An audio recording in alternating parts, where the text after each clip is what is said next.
সম্মানিত উপস্থিতি, এ পর্যায়ে স্বাগত বক্তব্য। বীর মুক্তিযোদ্ধা, যুদ্ধাহত বীর মুক্তিযোদ্ধা ও শহীদ বীর মুক্তিযোদ্ধা পরিবারের সদস্যদের সংবর্ধনা অনুষ্ঠান উপকমিটির সম্মানিত আহ্বায়ক জনাব মোহাম্মদ রাশিদুল কবির,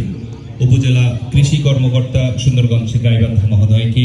স্বাগত বক্তব্য রাখবার জন্য বিনীত অনুরোধ করছি।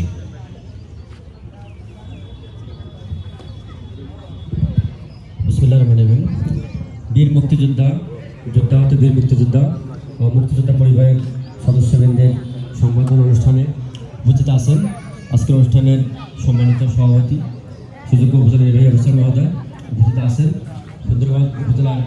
মাননীয় সংসদ সদস্য তারা মোহাম্মদ মাজিদুর রহমান মহোদয়,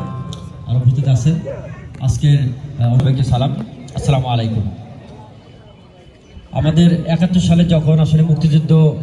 শুরু হয়ে যায় 26শে মার্চের ঘোষণার পরপরই, তখন আসলে শক্তিশালী পাক হানাদার বাহিনীর কে মোকাবেলা করার মতো আমাদের আসলে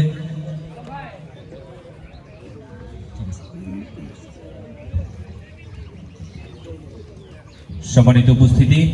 এইমাত্র আমাদের মাঝে উপস্থিত হয়েছেন আমাদের আজকের এই আয়োজনের সম্মানিত বিশেষ অতিথি জনাব মোহাম্মদ মাহমুদুল ইসলাম প্রামাণিক, সম্মানিত সদস্য সচিব, বাংলাদেশ জাতীয়তাবাদী দল বিএনপি সুন্দরগঞ্জ উপজেলা শাখা মহোদয়কে আমি আসন গ্রহণ করবার জন্য বিনীত অনুরোধ করছি। জনাব মোহাম্মদ মাহমুদ, যেটা বলছিলাম যে আমাদের আসলে মুক্তিযুদ্ধে আমাদের পাক হানাদার বাহিনী, শক্তিশালী পাক হানাদার বাহিনীকে মোকাবেলা করার মতো আমাদের যারা মুক্তিযোদ্ধা ছিলেন তাদের যথেষ্ট সামর্থ্য ছিল না। আমরা ছবিতে দেখেছি, আমরা শক্তিশালী পাক হানাদার বাহিনীর সামনে তারা নিজেদেরকে মোকাবেলা করার জন্য